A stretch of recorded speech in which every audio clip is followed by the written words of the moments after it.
चलो भाई, moment of inertia में और आगे चलते हैं थोड़ा सा। And now let me talk about those cases जिसमें हम मोमेंट ऑफ इनर्शिया निकालेंगे 3D एरियाज का। ठीक है, 3D areas you know very well. Hollow hemisphere, hollow sphere हो गया, हॉलो कोन हो गया, इस तरह के जो ऑब्जेक्ट्स होते हैं हम इनका मोमेंट ऑफ इनर्शिया निकाल के देखते हैं। बाकी इसके सिवा जो मोमेंट ऑफ इनर्शिया वाले केसेस थे वो हम सारे के सारे देख चुके हैं। कई सारे सिंपल एग्जांपल्स, कई सारे थोड़े अच्छे अच्छे एग्जांपल्स, ये सब भी हम देख चुके हैं। Parallel axis theorem, perpendicular axis theorem, so called compression theorem, हम कई सारी चीजें अभी तक देख चुके हैं। और अब ये फाइनल टास्क है अपना कि moment of inertia 3D areas का कैसे देखेंगे। और इसमें सबसे पहले तो लेट अस से हॉलो स्फीयर से स्टार्ट करते हैं, बिकॉज ये बहुत ज्यादा यूज होता है। तो सबसे पहले बात करते हैं हम हॉलो स्फीयर की। देखो, अब हॉलो स्फीयर में क्या होता है, यू माइट रिमेंबर कि हमने ये सारी के सारी हॉलो एरियाज की बात हमने सेंटर ऑफ मास के टाइम पे भी करी थी। उसके और पहले अगर आप जाओगे तो, और पहले अगर आप देखते हो तो हमने इन सब चीजों के बारे में पहले बात करी थी। सबसे पहले जब हम एप्लीकेशंस ऑफ इंटीग्रेशन देख रहे थे, वहां पे हमने देखा था कि कोन का सरफेस एरिया कैसे निकालते हैं, स्फीयर का सरफेस एरिया वगैरह कैसे निकालते हैं। यहाँ पे हमने सबसे पहले ये सारी चीजें देखनी शुरू करी थी और हमने देखा था कि स्लाइस वगैरह कैसे ली जाती है। अब उसी में मोमेंट ऑफ इनर्शिया को और आगे लेके चलते हैं। जैसे अगर मान लो हॉलो स्फीयर है, अब हॉलो स्फीयर का मान लो मास m है, रेडियस कैपिटल R है, सरफेस डेंसिटी सिग्मा है। हमें चाहिए इसका मोमेंट ऑफ इनर्शिया। कौन सी एक्सिस के अबाउट चाहिए, क्लियर करना पड़ेगा। यू कैन सी कि स्फीयर के केस में अच्छी बात है कि सेंटर के थ्रू पास होने वाली जितनी भी एक्सिस ऑफ रोटेशन होती है सब आइडेंटिकल होती हैं। तो ये मान लो सपोज मैंने वाई एक्सिस टाइप की मान ली है, इसके अबाउट हमें चाहिए मोमेंट ऑफ इनर्शिया। ठीक है, अब क्या करेंगे देखते हैं कि एक्स एक्सिस भी, चलो चाहिए तो नहीं ज्यादा बट बना लेते हैं। सपोज एक एक्स एक्सिस भी रोटेशन हम करने वाले हैं इसका वाई एक्सिस के अबाउट। मोमेंट ऑफ इनर्शिया निकालने के लिए सबसे पहला स्टेप तो होता है हमेशा कि एक हम स्लाइस लेंगे। And you know very well, you might recall कि हम किस तरीके से स्लाइस लेते थे। वही एक हाइट y पे dy थिकनेस की स्लाइस लेंगे। ध्यान रखना कि ये जो स्लाइस होती है ये जरा से फ्रस्ट्रम की तरह होती है। और हमें पता है कि अगर सॉलिड सिलेंडर होता तो सॉलिड सिलेंडर में ये फ्रस्ट्रम को हम एक पतले से सिलेंडर की तरह अप्रोक्सीमेट कर सकते हैं। तो let me just take the slice first and show you कि हम कैसे स्लाइस लेते थे, फिर अपन आगे की बात करते हैं। तो यू कैन सी कि स्लाइस ली जाती है, आपको पता ही है, इस तरीके से। तो एक हाइट y के ऊपर एक थिकनेस dy की स्लाइस ली और स्लाइस जो है ये यू कैन इजीली सी कि थोड़ा सा मतलब eight the risk of sounding repetitive, जो हमने बेसिक मैथमेटिक्स में एप्लीकेशंस ऑफ इंटीग्रेशन में देखा था उसको बहुत ब्रीफली मैं एटलीस्ट रिवाइज करवा दूंगा because we are still in 11th standard. लेकिन डिटेल्स मैंने ये जो स्लाइस होती है कि ये स्लाइस कैसी होती है, इसका डीवी कैसे लेते हैं, इसका डीए कैसे लेते हैं, इसकी बिल्कुल जो प्रॉपर डिटेल्स है वो तो हमने बेसिक मैथमेटिक्स में एप्लीकेशन ऑफ इंटीग्रेशन के अंदर देखी हुई थी। तो अगर जस्ट इन केस मान लो सपोज वो वाला पार्ट आप थोड़ा जल्दी जल्दी में स्किप मार गए हो, डायरेक्टली यहां तक आ गए हो, तो उसको देख जरूर लेना बिकॉज उसमें मैंने बहुत इंपॉर्टेंट चीजें बताई थी और उसी की समरी में थोड़ी सी यहाँ पे रिपीट कर देता हूँ। सी यू नो वेरी वेल कि जो स्लाइस बनती है वो इस तरीके से एक जरा से फ्रस्ट्रम की तरह होती है। और इस फ्रस्ट्रम का अगर आपको मान लो सपोज ये वाला जो रेडियस है, ये रेडियस अगर मान लो x है और इसकी हाइट जरा सी मान लो dy है और इसकी जो ये साइड लेंथ होती है, साइड लेंथ अगर मान लो सपोज dl है, तो हमने देखा था कि इसका वॉल्यूम तो हो जाता है base area multiplied by height, इसमें कोई प्रॉब्लम नहीं है।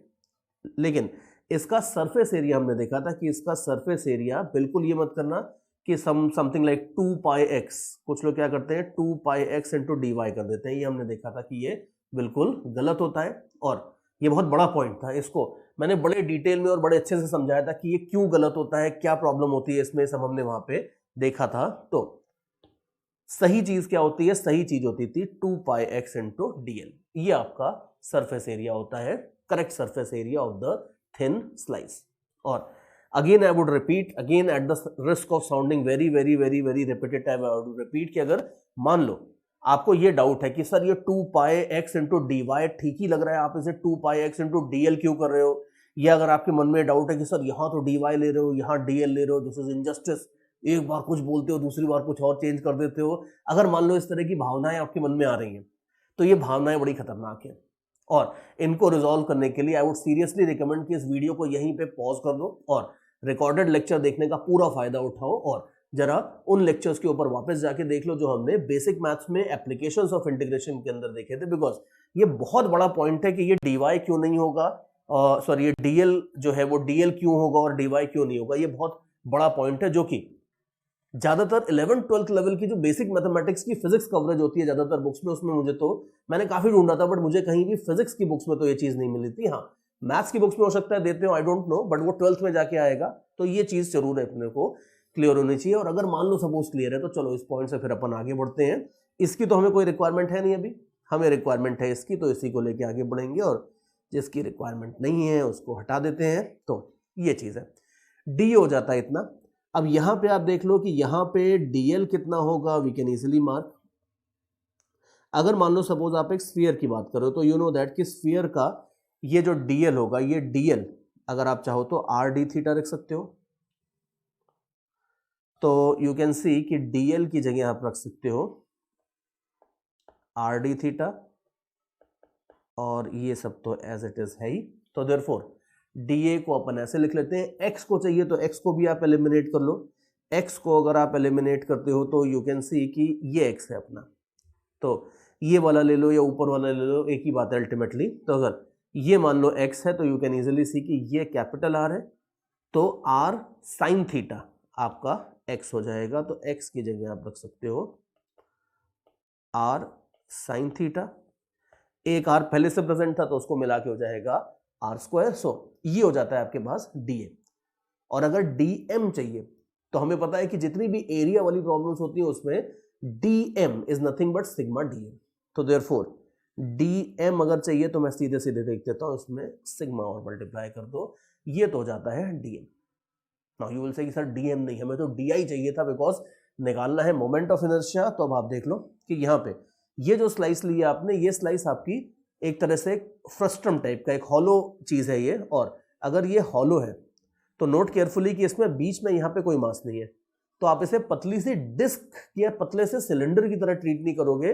मासेस जो सारे के सारे हैं वो सारे के सारे मासेस का एक्सिस ऑफ रोटेशन से डिस्टेंस अगर आप देखोगे तो अप्रोक्सीमेटली x है, तो ये रिंग की तरह से आएगा या हॉलो सिलेंडर टाइप की मोमेंट ऑफ इनर्शिया का फॉर्मूला लगेगा इसमें। तो देयरफॉर अगर आपको चाहिए मोमेंट ऑफ इनर्शिया तो हॉलो सिलेंडर टाइप का फॉर्मूला लगाओ, dm की वैल्यू पुट करो, x की value r sine theta put करो, और फिर इसके आगे इसको सॉल्व कर लो। तो जरा मैं ये सारी चीजें पुट कर देता हूं, पहले dm पुट करता हूं, ठीक है, कुछ भी नहीं है, 2 पाई r square sigma into sine theta d theta, ये तो था आपका dm। अभी x कितना था, x था r साइन थीटा, तो r square sine square theta, ये हो जाएगा, ठीक है। रफ वर्क हटा देता हूं इधर से, ये भी हटा देता हूं, चलो। तो ये तो अपने पास तैयार हो गया है क्या चीज, D I. And look very very carefully कि ये डी आई आपका बिल्कुल पूरी तरीके से थीटा के टर्म्स में। रिमेंबर, कोई भी इंटीग्रेशन करना तभी पॉसिबल होता है जब सारी की सारी चीजें एक सिंगल वेरिएबल के टर्म्स में प्रेजेंट हो। एंड यू कैन इजीली सी कि यहाँ पे कॉन्स्टेंट्स हैं, बड़ी अच्छी बात है, इनको बाहर निकाल लेंगे, और बाकी सब कुछ बिल्कुल बढ़िया थीटा के फॉर्म में है। तो बस झटाझट इसको इंटीग्रेट कर देंगे, आंसर निकाल लेंगे, और इसको आगे बढ़ाते हैं।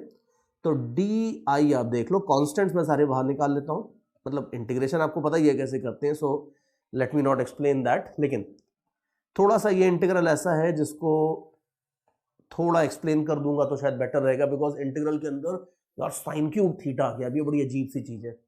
तो ये साइन क्यूब थीटा को किस तरीके से इंटीग्रेट करेंगे, ये तो देखो ऑब्वियसली एक बार आप 12th में चले जाओगे, इंटीग्रेशन मैथ्स में देख लोगे, तब तो आप हंसोगे, तब तो आपको मुझसे काफी ज्यादा इंटीग्रेशन आता होगा उस टाइम पे। लेकिन अभी थोड़ा सा मैं आपकी चाहिए तो हेल्प कर देता हूं।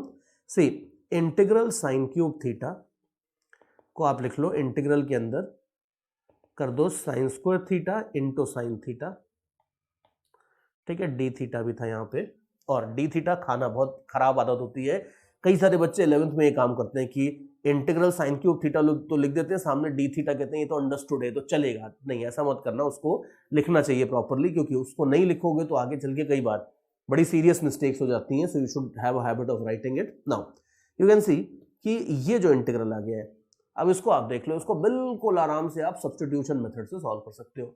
यू कैन सी कि अगर मान लो सपोज इसको आप ऐसे देखो कि इसमें अगर आप cos थीटा को कुछ पुट कर दो, cos थीटा को आप u पुट कर दो, तो cos थीटा का डेरिवेटिव हो जाता है something like minus sine theta d theta.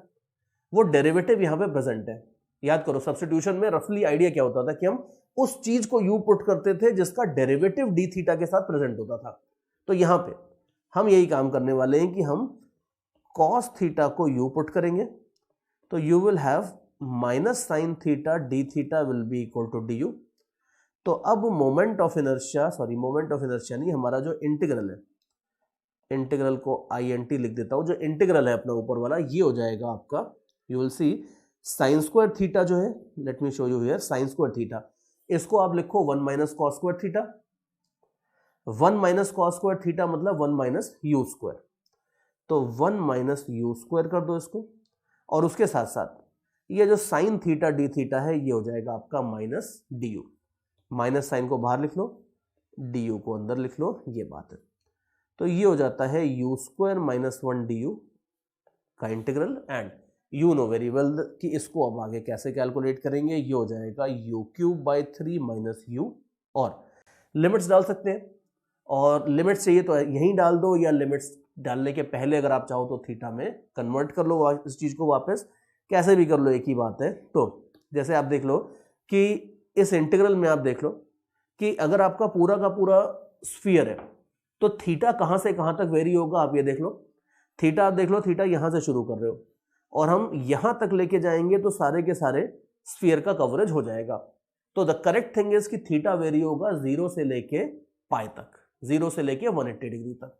और यहां पे अगर आपको डाउट आ रहा है कि सर ये तो माइनस 180 से प्लस 180 होना चाहिए, क्योंकि अगर आप 0 से 180 लोगे तो खाली इधर का कवर होगा, तो या तो वो करके आप आंसर डबल कर दो, एटसेट्रा एटसेट्रा। अगर मान लो सपोज इस तरह के डाउट्स आ रहे हैं, तो ये पार्ट भी मैंने पहले जब हम बेसिक मैथ्स में थे तो मैंने ये चीज बड़ी डिटेल में एक्सप्लेन करी थी कि ये खाली इधर लेने से, खाली 0 से पाई लेने पे पूरा स्फीयर किस तरीके से कवर हो जाता है, ये हम बात कर चुके हैं। बट फिर भी शॉर्ट में अगर चाहो तो मैं बता देता हूं वापस। ध्यान से देखो कि अगर डी थीटा लेते हो, डी थीटा के अंदर जो एरिया फंसता है वो ध्यान से देखो कि वो एरिया हमने लिया था 2 पाई एक्स मल्टीप्लाइड बाय डीएल, जो एरिया लिया था। तो भले जो पिक्चर है उस पिक्चर के अंदर, सॉरी जस्ट अ सेकेंड,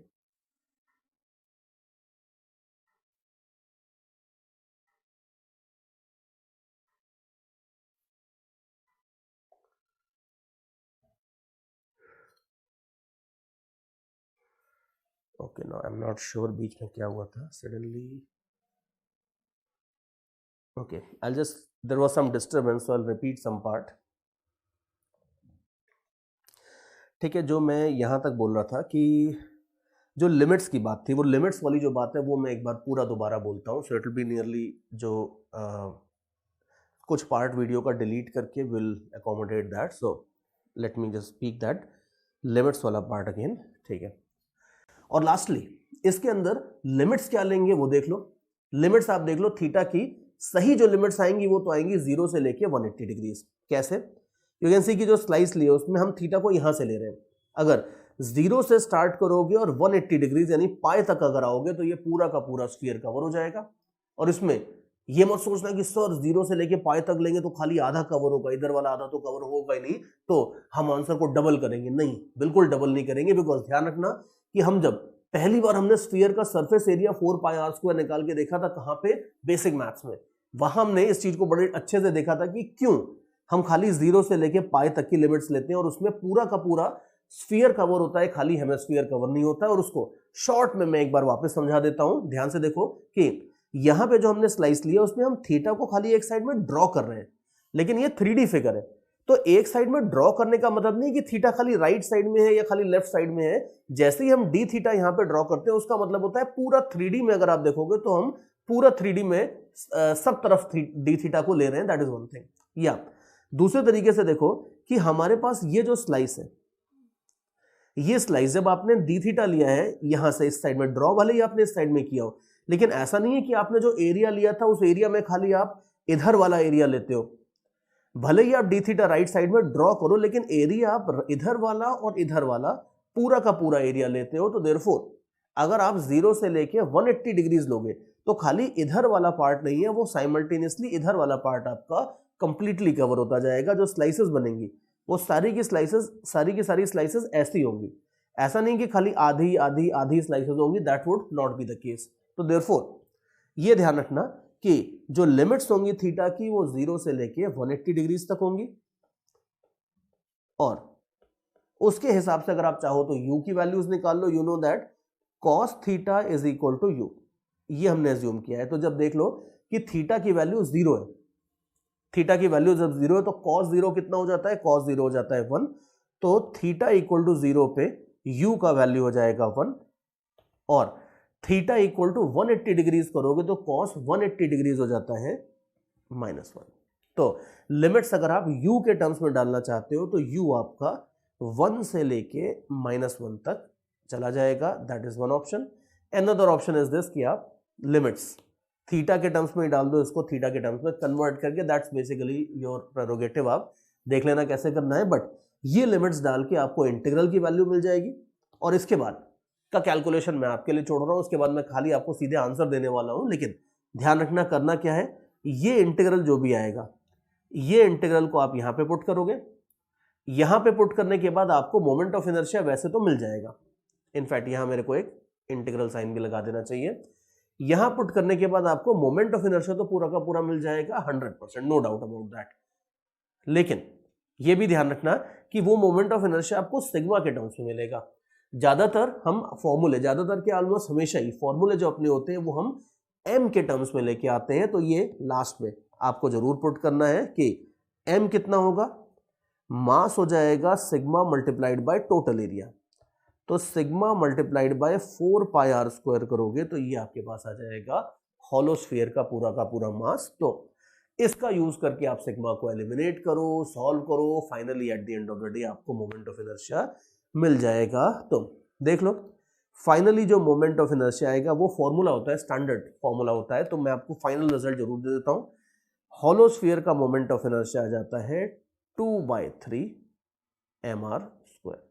ये फाइनली आपका हॉलोस्फीयर का मोमेंट ऑफ इनर्शिया आ जाएगा। छोटा सा बट इंपॉर्टेंट फॉर्मूला है, मेक श्योर कि आपके फॉर्मूला याद कर लो। और सॉलिड स्फीयर का याद करना हम पहले ही देख चुके हैं। सॉलिड स्फीयर का हमारा मोमेंट ऑफ इनर्शिया था 2/5 mr स्क्वायर, हॉलोस्फीयर का मोमेंट ऑफ इनर्शिया आ रहा है 2/3 mr स्क्वायर। सो ये दो छोटे छोटे रिजल्ट्स हैं, जिसमें कई बार ऐसा होता है कि थोड़ा सा बच्चे इसको देख के, रिजल्ट को देख के थोड़ा सा कहते हैं कि सर ये थोड़ा कॉमन सेंस के अगेंस्ट जा रहा है, क्योंकि सॉलिड स्फीयर का मोमेंट ऑफ इनर्शिया था 2/5 mr स्क्वायर,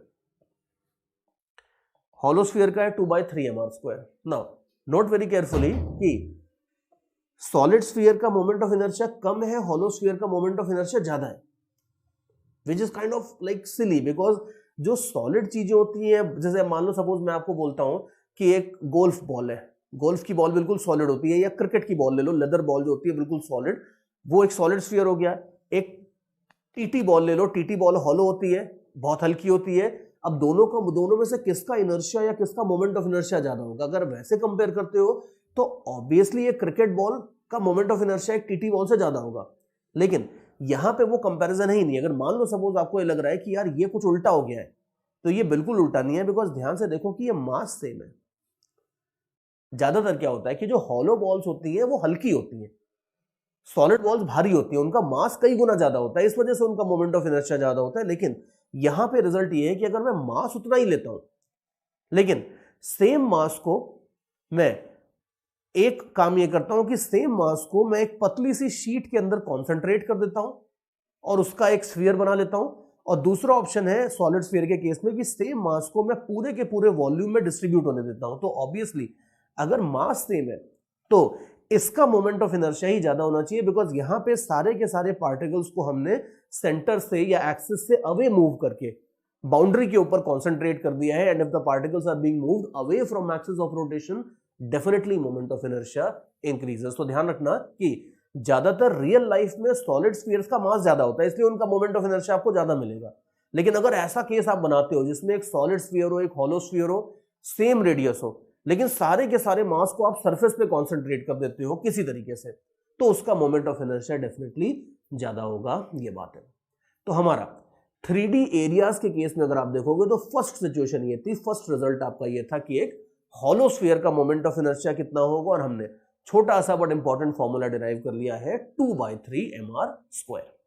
चलो भाई और आगे चलते हैं, और इसी तरीके से हम एक हॉलो कोन को भी जरा अटैक करते हैं। Hollow cone is going to be very interesting, because अभी देखना इसका बड़ा इंटरेस्टिंग सा रिजल्ट निकल के आता है। तो नेक्स्ट अपने पास है हॉलो कोन, और hollow cone is something like कि जैसे सॉफ्टी का जो कोन होता है, समथिंग लाइक दैट। और हॉलो कोन का मोमेंट ऑफ इनर्शिया निकाल के देखते हैं। फिर रिमेंबर हमने थोड़ी देर पहले जब 3D सॉलिड फिगर्स की बात कर रहे थे तो हमने एक सॉलिड कोन का मोमेंट ऑफ इनर्शिया निकाला था। अब हॉलो कोन के लिए क्या करेंगे, देखो हॉलो फिगर्स में सब में वही बात होती है कि आप एक स्लाइस लोगे और जो स्लाइस आएगी वो छोटा सा एक फ्रस्ट्रम होगा और उस फ्रस्ट्रम का आपको सरफेस एरिया बस लेना आना चाहिए और कुछ नहीं है।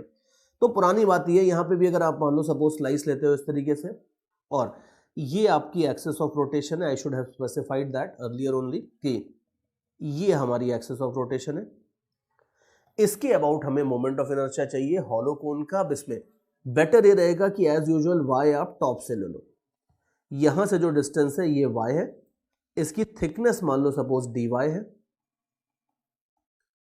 और ये जो साइड लेंथ होती है जरा सी, यू नो वेरी वेल कि थिकनेस एक अलग चीज होती है, साइड लेंथ एक अलग चीज होती है। तो ये dy है और ये साइड लेंथ जरा सी जो है ये अगर मान लो dl है, तो हमें अगर मान लो सपोज इस तरीके से स्लाइस लेनी है ऐसे, तो यू कैन इजीली सी कि ये जो स्लाइस आएगी ये स्लाइस आपकी एक रिंग जैसी होगी, और मतलब रिंग तो नहीं बोलना चाहिए, पतले से फ्रस्ट्रम जैसी होगी, लेकिन जो भी है इसके सारे के सारे पार्टिकल्स जो है इनका एक्सिस ऑफ रोटेशन से डिस्टेंस x रहेगा। Where x you can see कि मैंने अभी फिगर में मार्क किया है, ये वाला x डिस्टेंस रहेगा। तो देयरफॉर मोमेंट ऑफ इनर्शिया अगर आपको चाहिए डी, तो वही पिछली बार की तरह dm इंटू आर स्क्वायर करेंगे। आर स्क्वायर भी नहीं लिखता हूं मैं, तो सीधे सीधे यहां पे एक्स स्क्वायर लिख देता हूं। तो मोमेंट ऑफ इनर्शिया तो आ जाएगी dm इंटू एक्स स्क्वायर। एक बात ठीक है भाई, इसके बाद का झगड़ा सारा वही होता है कि dm कैसे निकालेंगे। तो कोई भी एरिया वाला प्रॉब्लम हो, चाहे 2D 3D कैसा भी एरिया हो, dm आपका सिग्मा di होगा। da कैसे निकालेंगे, तो आप देख लो da निकालने के लिए हमारे पास वही अभी जो हमने स्फीयर में भी किया था कि dA क्या हो जाता है, dA हो जाता है 2 pi r multiplied by not dy। dA हो जाता है 2 पाई आर इंटू dl। तो therefore 2 pi x multiplied by dl, ये हो जाएगा आपका dA। एंड लकीली यहां पे आप देख लो, यहां पे भी dl निकालना बहुत आसान है, कुछ भी नहीं है, क्योंकि अभी फिगर के अंदर आप देखो ये डिस्टेंस dl है। मैं आपको जो ये स्लाइस है इसको थोड़ा सा बड़ा करके नीचे बना देता हूं so that we can clearly calculate dl। तो अभी देखो ये dl है,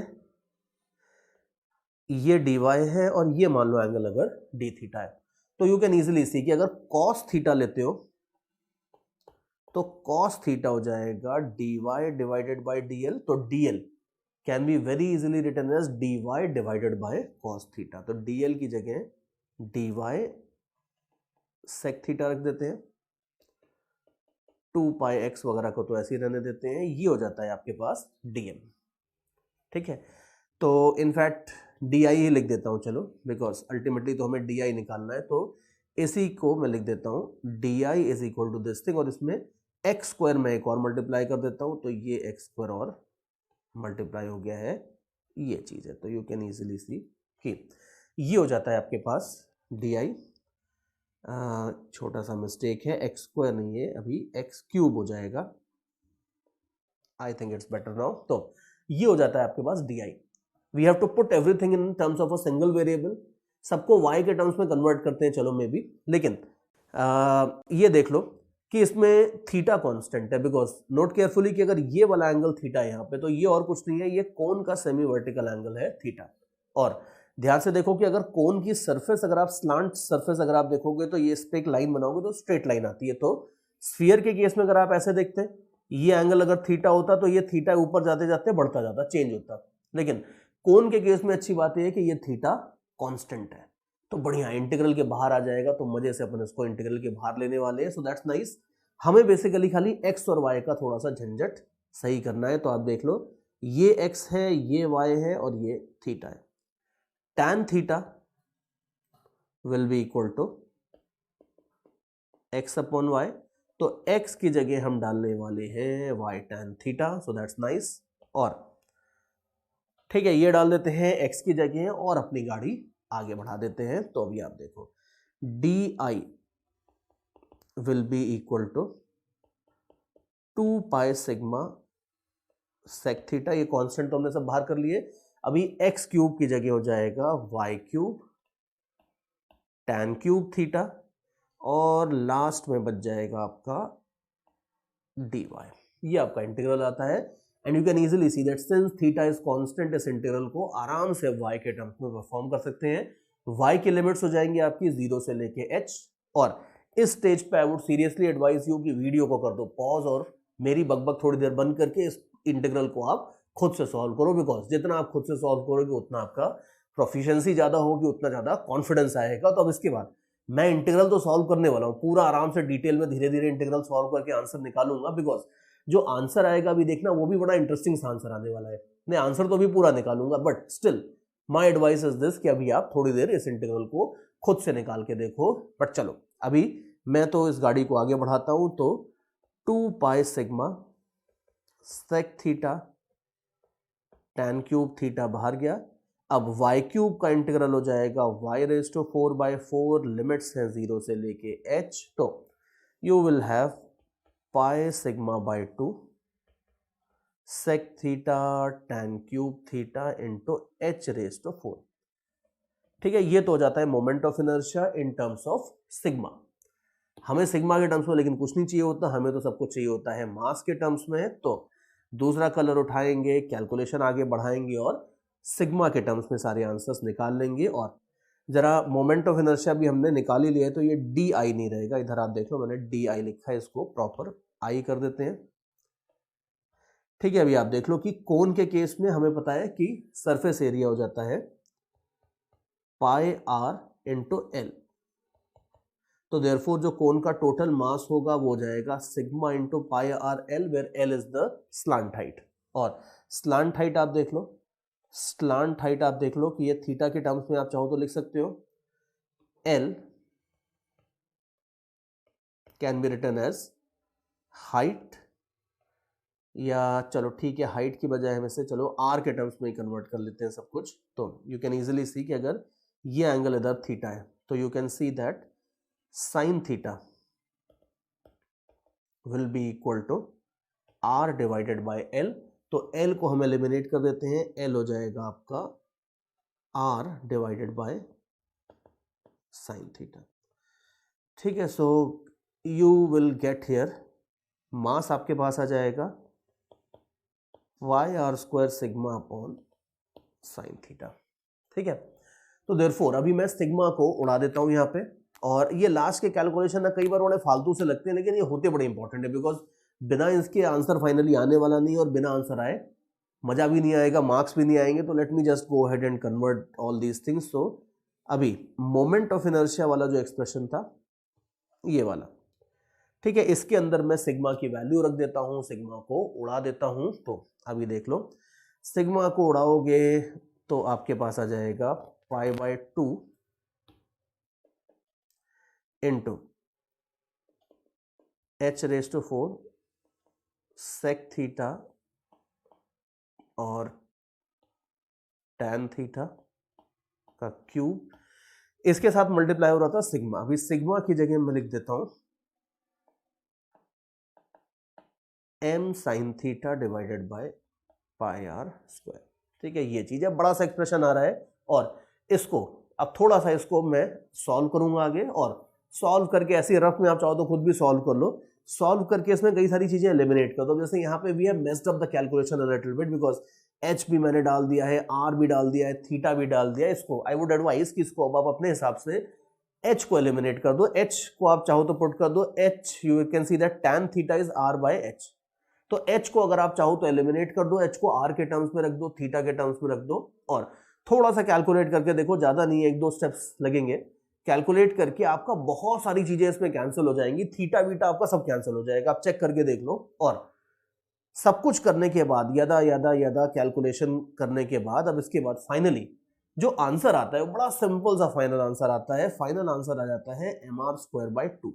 ठीक है, ये मैंने तो ऐसे ही लिख दिया है, लेकिन आपको 2-3 स्टेप्स लगा के इसको चेक करके पूरा रखना है। h को आप पुट कर दो r के टर्म्स में, थीटा वीटा सब कैंसिल हो जाएंगे अल्टीमेटली, और फाइनली सारे के सारे कैलकुलेशन के बाद जो आंसर आता है वो मैंने आपको लिख दिया है directly. Ultimately it comes out to be mr²/2।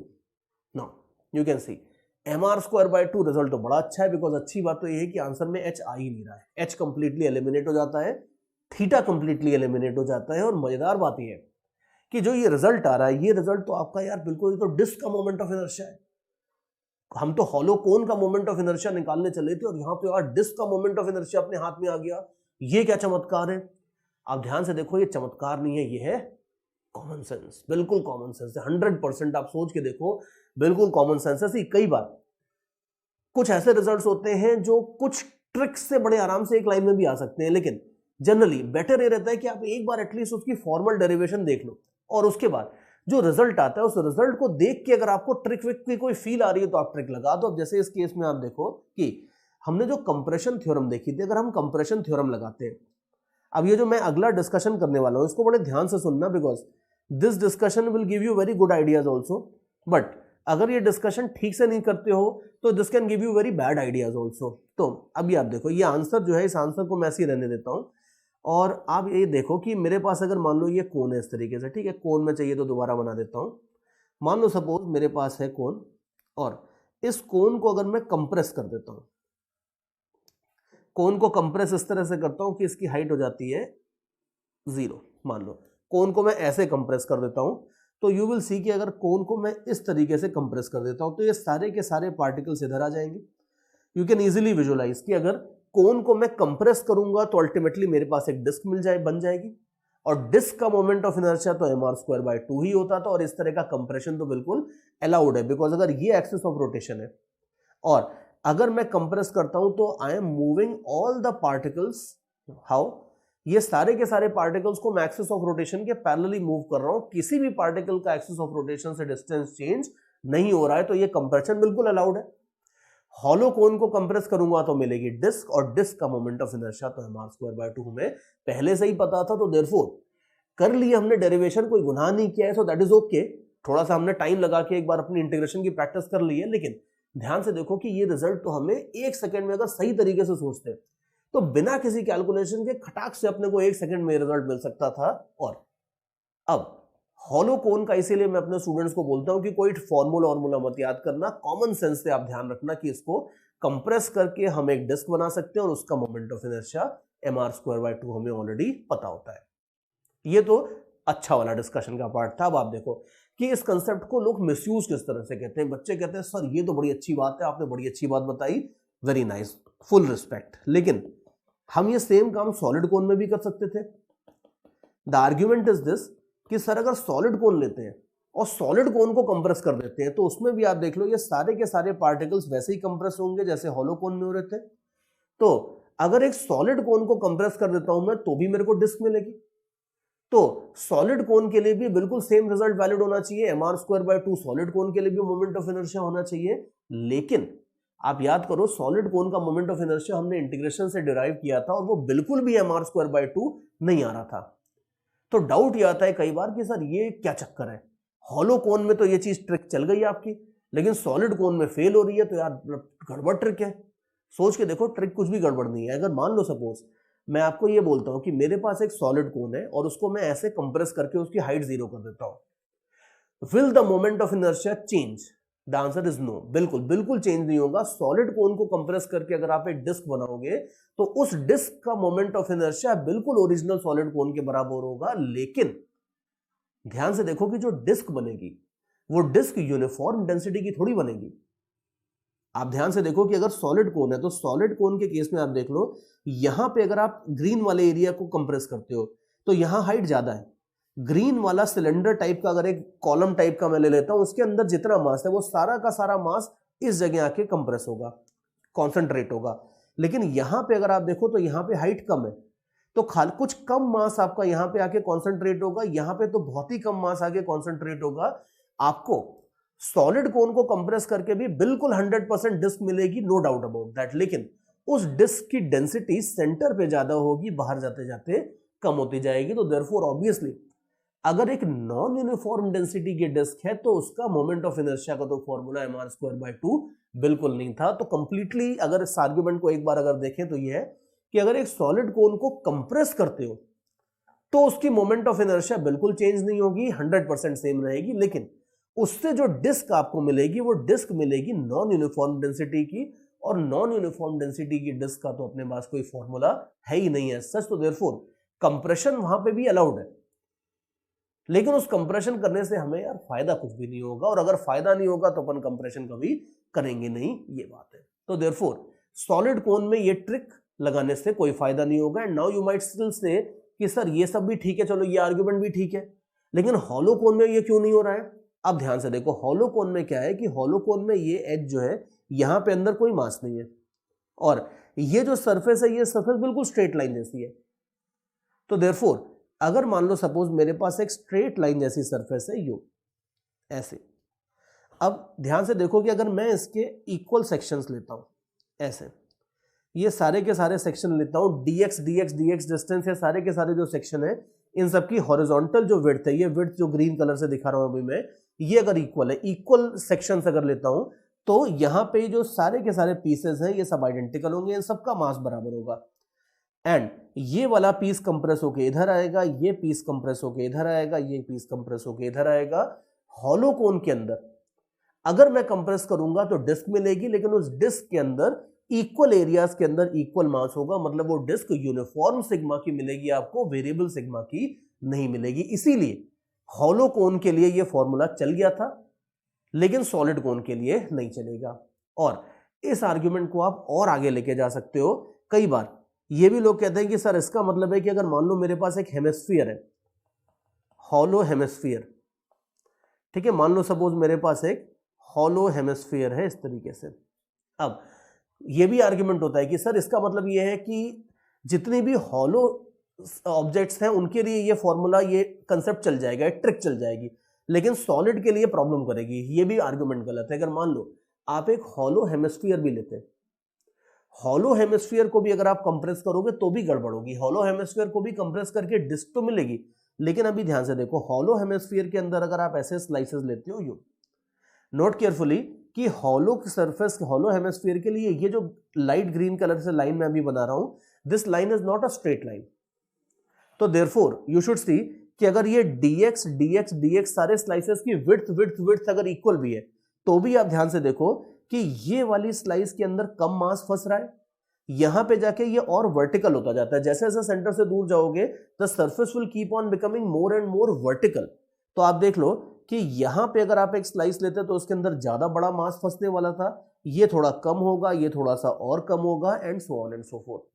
तो हॉलो हेमिस्फीयर को भी अगर आप कंप्रेस करोगे तो बिल्कुल डिस्क मिलेगी, नो डाउट अबाउट दैट, लेकिन उस डिस्क के लिए भी अगर आप देखोगे तो इस पीस में, इस पीस में, इस पीस के अंदर, सबके अंदर इक्वल एरियाज के अंदर इक्वल मास आपको नहीं मिलेगा। ये नॉन यूनिफॉर्म सिग्मा वाली सिचुएशन बन जाएगी, ये बात है। तो इसीलिए मैंने बिल्कुल शुरू में जब से कंप्रेशन थ्योरम इंट्रोड्यूस करी थी, तब से मैंने आपको कहा था कि ये थ्योरम बड़ी इंपॉर्टेंट है, जहां लगती है वहां जादू की तरह लगती है, लेकिन मिसयूज भी कई बार हो सकता है इसका। तो ऐसे केस में इसका मिसयूज बिल्कुल नहीं करना है। तो नाउ यू माइट कंक्लूड, इसके बाद कई बच्चे ना थोड़ा सा निराश हो जाते हैं, कहते हैं सर चलो सर ठीक है, अच्छी बात है, इसका मतलब है कि सिर्फ हॉलो कोन में लगेगी, सॉलिड बॉडीज में तो वैसे भी नहीं लगेगी, मतलब कंप्रेशन करना अलाउड है लेकिन उससे कोई फायदा नहीं होगा, और हॉलो में भी खाली कोन में ही चल रही है, स्फीयर वियर कर देंगे तो नहीं चलेगी। इतनी बुरी हालत भी नहीं है। आप देखो कुछ एक और बड़ी ऐसी जगह होती है जहां पे थ्योरम बड़े मस्त तरीके से चलती है। See I will show you some example here. See अगर मान लो मेरे पास हॉलो कोन नहीं है, लेकिन हॉलो पिरामिड टाइप का है। अब देखो ये इंटरेस्टिंग सिचुएशन होने वाली है कि मान लो सपोज मेरे पास एक स्क्वायर बेस का पिरामिड है, ये नीचे थोड़ा रेक्टेंगल जैसा लग रहा है, लेकिन अपनी सुपर इमेजिनेशन पावर का इस्तेमाल करो और मान लो कि ये नीचे स्क्वायर है। तो ये स्क्वायर है मान लो सपोज, और स्क्वायर के ऊपर मैंने ऐसे एक पिरामिड बना दिया। यूं स्क्वायर का साइड लेंथ है a/a, और उसके ऊपर मैंने कुछ पिरामिड बना दिया है। इसकी हाइट वाइट दे देता हूं, मान लो सपोज कुछ हाइट दे देता हूं h। इस तरीके से इस पूरे पिरामिड के डायमेंशंस है a/a का तो स्क्वायर बेस, हाइट h का ऊपर मैंने पिरामिड बना दिया है, पूरे के पूरे स्ट्रक्चर का मास है मान लो m। ये सिचुएशन है। अगर मान लो मैं बोलता हूं कि इस पूरे स्ट्रक्चर का मेरे को वर्टिकल एक्सिस के अबाउट मोमेंट ऑफ इनर्शिया चाहिए, तो क्या हम इसमें कंप्रेशन वाला आइडिया लगा के कुछ फायदा उठा सकते हैं? द आंसर इज यस, 100% कर सकते हैं। बिकॉज यहां पे भी आप देखो कि ये सारी की सारी सर्फेसेस स्ट्रेट टाइप की हैं, तो जब आप इस पिरामिड को कंप्रेस करोगे तो कंप्रेस करके आपका सारा का सारा जो मास है वो ये स्क्वायर के ऊपर आके कॉन्सेंट्रेट हो जाएगा। तो अगर आप इसे कंप्रेस करोगे तो ये बन जाएगा स्क्वायर, और स्क्वायर का मोमेंट ऑफ इनर्शिया हमें फॉर्मूला आता है, लेकिन हमें स्क्वायर का मोमेंट ऑफ इनर्शिया तब निकालना आता है जब स्क्वायर की डेंसिटी यूनिफॉर्म हो। और यहां पे भी आप देखो कि ये स्क्वायर जो बनेगा ये बिल्कुल 100% यूनिफॉर्म डेंसिटी का बनेगा, बिकॉज कोन के केस में भी हमने देखा था कि अगर ये वाली लाइन स्ट्रेट होती थी तो जो पीसेस आते थे वो सब इक्वल एरियाज के अंदर इक्वल मास के पीसेस आते थे। यहां पे भी अगर आप देखो तो ये सारी की सारी चीजें स्ट्रेट ही हैं। तो यहां पे भी जब आप इसे कंप्रेस करोगे, कंप्रेस करके एक स्क्वायर बनाओगे, तो ये स्क्वायर यूनिफॉर्म डेंसिटी का ही बनेगा, और यूनिफॉर्म डेंसिटी के स्क्वायर का मोमेंट ऑफ इनर्शिया हमें 100% निकालना आता है। तो जरा एक बार इसका कैलकुलेशन भी मैं आपको करके दिखा देता हूं कि अगर मान लो सपोज मेरे पास इस तरह का पिरामिड था, और हॉलो पिरामिड जब भी बोला जाता है उसका मतलब ये होता है कि खाली उसके साइड से, सी ये बेस नहीं है। एक चीज तो जैसे अगर मान लो सपोज आप लेट अस से कि पॉपकॉर्न वगैरह लेते हो, तो पॉपकॉर्न लेने के लिए जो स्ट्रक्चर होता है उसमें ऊपर कुछ नहीं होता है, खाली दीवारें होती हैं, और ये चीज खाली होती है। या आइसक्रीम का कोन के अंदर भी अगर आप देखो तो खाली दीवार होती है कर्व सी, दैट्स इट। तो यहां पे भी इस जगह पे कोई मास नहीं है, जो मास है वो खाली ये एक ट्रायंगुलर फेस है और ऐसे ऐसे 4 ट्रायंगुलर फेसेस है, दैट्स इट। यहां पे मास है अगर मान लो। और अब अगर आप इसे कंप्रेस करोगे तो कंप्रेस करके बन जाएगा एक स्क्वायर शीट, और स्क्वायर शीट का आप देख लो, स्क्वायर शीट का ये वाली एक्सिस के अबाउट मोमेंट ऑफ इनर्शिया तो हम 100% निकाल सकते हैं। इनफैक्ट ये वाला मोमेंट ऑफ इनर्शिया तो बड़े मजे से आप निकाल सकते हो। ये मोमेंट ऑफ इनर्शिया को अगर आप आईजेड बोल दो तो यू कैन इजीली सी कि परपेंडिकुलर एक्सिस थ्योरम से अगर आई एक्स प्लस आई वाई कर दोगे तो आपको आई जेड मिल जाएगा।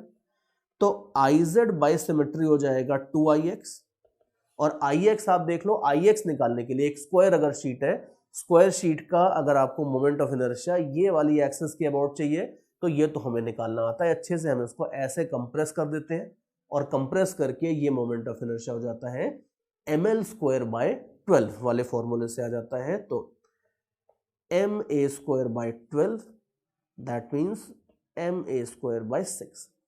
तो देयरफॉर अगर आपके पास एक हॉलो पिरामिड है स्क्वायर बेस का, इस तरीके से, कौन सा, ये वाला स्ट्रक्चर, तो this might look very complicated, लेकिन अगर आपको इसका मोमेंट ऑफ इनर्शिया चाहिए, बिल्कुल एक लाइन का काम है, सीधे सीधे कंप्रेस करो और आपका फाइनल आंसर हो जाएगा सिंपली ma²/6।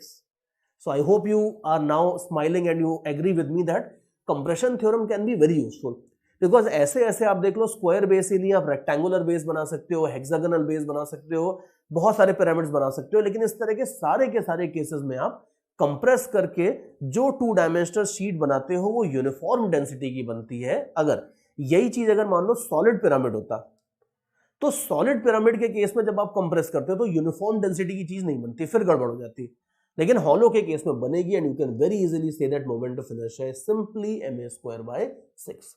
ये बात है। तो देयरफॉर अभी हमने इस सेक्शन में ये फाइनली देख लिया कि हमारे पास अगर 3D एरियाज हैं तो उनका किस तरीके से bye integration moment of inertia निकालते हैं, वो तो कोर कंसेप्ट था ही, लेकिन छोटा सा साइड में हमने एक ट्रिक भी देख ली कि अगर हॉलो कोन या हॉलो पिरामिड टाइप के 3D एरियाज हैं तो उनके लिए एक लाइन का सीधा सीधा कंसेप्ट होता है कि आप कंप्रेशन थ्योरम से भी या कंप्रेशन वाले आइडिया से भी मोमेंट ऑफ इनर्शिया निकाल सकते हो। तो 3D एरियाज का मोमेंट ऑफ इनर्शिया हमने निकालना देख लिया है। इसके सिवा जितने बाकी छोटे बड़े केसेस थे वो भी हमने देख लिए हैं, एग्जांपल्स हमने बहुत सारे ले लिए हैं इसके अंदर। तो you can easily C now कि अब हमारी पूरी मास्टरी हो चुकी है कि मोमेंट ऑफ इनर्शिया कैसे निकालेंगे। तो हम टॉर्क निकालना पहले ही देख चुके थे, मोमेंट ऑफ इनर्शिया निकालने की हमने यहाँ पे पूरी प्रैक्टिस कर ली। अब इसके बाद मैं आपको आगे नेक्स्ट सेक्शन में लेके चलूंगा। अब इसके बाद अब हम freely torque equal to I alpha के एप्लीकेशंस देखने के लिए बिल्कुल रेडी है। तो चलो लेट्स एंड दिस सेक्शन, और इसके बाद के सेक्शन में हम torque equal to I alpha के एप्लीकेशंस देखेंगे।